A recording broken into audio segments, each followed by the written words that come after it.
You're pretty quiet. I honestly don't know how you do it. I mean, I know the idea is to empty your mind of the thoughts of this world. But the only way I can empty out those thoughts is by expressing them. So your mouth is like the spit valve for your brain? Yeah. Is that ironic, or fitting? Hey pansy boy. It's one thing if you want to be a pansy weirdo, but stop shoving it in my face. I'm sorry, what am I doing that's shoving?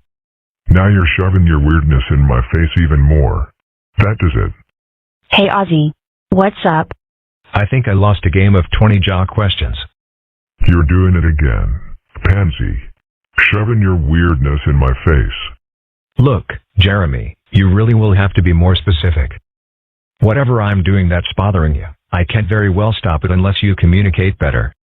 It's like trying to crack the Da Vinci Code. Only without Da Vinci. It's okay, Ozy. Jeremy's not around. Phew. I don't usually like to let bullies influence my behavior, but this time it's pretty bad. Jeremy seems to have decided that my whole personality is an attempt to annoy him. And he's therefore justified in constantly abusing me. You kind of barely have a personality. Maybe he just wants me to take my hat off. Ozy, I'm having second thoughts about this plan. I think it may constitute a form of surrender. I don't believe in changing yourself just to minimize conflict. Well, don't think of it like that. Think of it as an experiment in jock psychology. If Jeremy doesn't stop finding me offensive now, he isn't going to. The pillow is my favorite part. All right, this is the moment of truth. I'll be here taking notes. Hi, Jeremy. I'm just going to stand here for a while. Note how inoffensive to your sensibilities I've become. It's no longer plausible that I'm trying in any way to get on your nerves. Maybe he interpreted it as mockery. Maybe feeding me my own tail is his hobby. When I looked more like Jeremy, it only increased his violence toward me. What can we conclude from that? That maybe the way jocks treat me is actually a product of insecurity.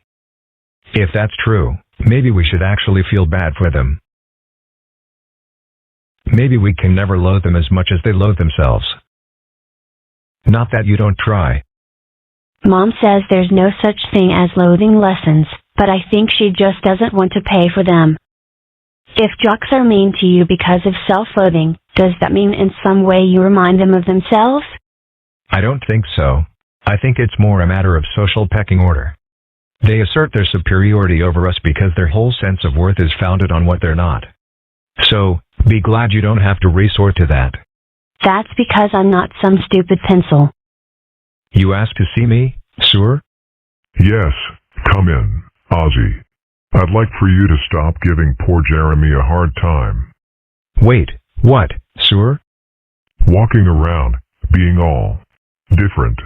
It's the job of kids like Jeremy to make kids like you conform, and by being so weird, you give him extra work. Truly, my soul weeps for him. Exactly. If you're going to talk like that, all Jeremy's time will be taken up by his swirly obligations. So, the principal chewed you out for being different and forcing Jeremy to beat you up. Pretty much.